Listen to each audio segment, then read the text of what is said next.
British newspaper, US no longer supplies any weapons to Ukraine. A British newspaper quoted Ukrainian officials as saying that the US has suspended all transfers of military equipment and ammunition to Ukraine, including all types of artillery shells and spare parts. Previously, Washington confirmed that it had suspended several important shipments of weapons, citing the need to reassess domestic stockpiles. Initially, Western media reported that the suspension of aid would affect Patriot missile interceptors, Stinger and AIM air-to-air missiles, hundreds of Hellfire and GMLRS missiles, and thousands of 155mm artillery shells.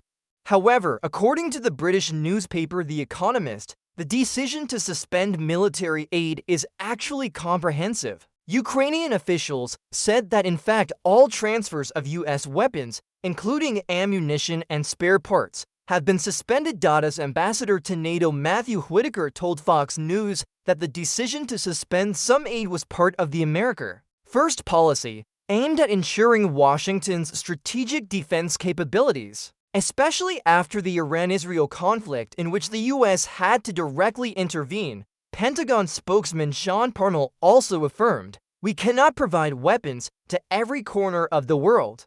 We have to put America's interests, the protection of our territory and our soldiers first." Neither official provided details about the specific shipments that were suspended. The Economist said that this move could be the beginning of a significant change in US policy towards Ukraine. According to the British newspaper, the big and beautiful budget bill pushed by President Donald Trump and recently passed by both US houses of Congress does not include any money for Ukraine. The Pentagon's regular funding for Kiev would also be further cut in the fiscal 2026 budget proposal. To date, U.S. military aid to Ukraine has been provided primarily through two mechanisms: Presidential Release Authority (PDA), which allowed his predecessor, Joe Biden, to transfer weapons directly from the stockpile, and the Ukraine Security Assistance Initiative (USI), in which Washington orders weapons from manufacturers to supply Kiev. Trump has not used the PDA mechanism since taking office in January. Orders placed by the previous administration through USAI were supposed to keep the aid flowing to Ukraine